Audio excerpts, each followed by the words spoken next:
Can you tell me what are the most common mistakes that business owners make which land them into tax litigation? एक common mistakes जैसे कि आप अगर ध्यान दोगे तो बहुत जन आजकल हर बिल्स का नया जनरेशन स्पेशली जो भी खर्चा कर रेस्टोरेंट जा रहे हैं फॉर एग्जांपल, कोई बिल्स आजकल कोई रख नहीं रहा है। तो पहले ज़माने में पीपल वर सीरियस, हर चीज़ का बिल रखते थे, वाउचर के साथ बिल लगा जाता था। अब लाइफ तो ईज़ी हो गया, अब आपको फ़ोटो लेना है, सबका क्लाउड अकाउंटिंग है, बिल अटैच कर लो अपना उस ट्रांज़ैक्शन के साथ।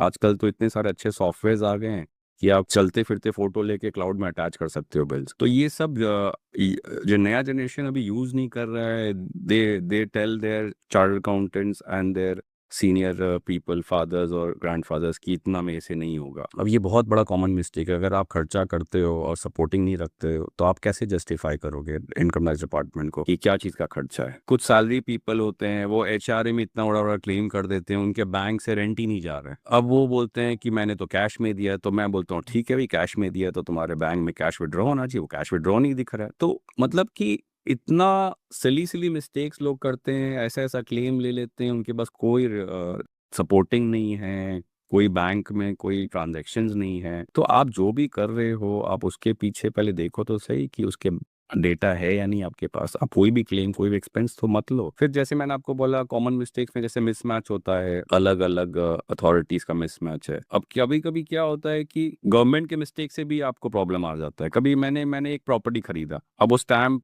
वैल्यूएशन अथॉरिटी ने उसका वैल्यू दिखा दिया मार्केट वैल्यू 5 करोड़। और जब मैंने खरीदा तो मैंने खरीदा 4 करोड़ 80 लाख में। तो फॉर एग्ज़ाम्पल 10% अलाउड है वेरिएशन Yes. सर्कल रेट से। तो भी उसने स्क्रूटनी में डाल दिया। क्यों डाल दिया? क्योंकि जब इनकम टैक्स पोर्टल में पूछा गया था कि इसका डिफरेंस का रीज़न बताओ, तो मैंने जवाब ही नहीं दिया। क्योंकि लोगों को पता ही नहीं है कि इनकम टैक्स Right. पोर्टल में इस तरह का क्वेरीज़ आ रहा है। तो पहला बात है कि आप बिज़नेसमैन हो तो आप कोई को रिटेनरशिप में रखो। आप अगर एक इनकम टैक्स रिटर्न के लिए एक सीए को बोलते हो कि मेरा साल में एक बार रिटर्न भर दो, तो वो तो आपका पूरा साल चेक नहीं करता है। या तो आप किसी को रिस्पॉन्सिबिलिटी दो, अपने ऑडिटर को दो, अपने सीएफओ को दो। अगर आप कोई रिस्पॉन्सिबिलिटी नहीं कर रहे हो, तो फिर कैसे होगा ये काम? इसमें तो मिस्टेक्स होना ही है। तो ये सब कॉमन मिस्टेक्स है। नोटिस आता है तो नोटिस में टेक्निकल पॉइंट्स को चैलेंज करना चाहिए। उसके लिए आप एक्सपर्ट को हायर करना चाहिए। वो नोटिस में देखते हैं कि लोन कन्फर्मेशन माँग रहा है, ये माँग रहा है, Yeah.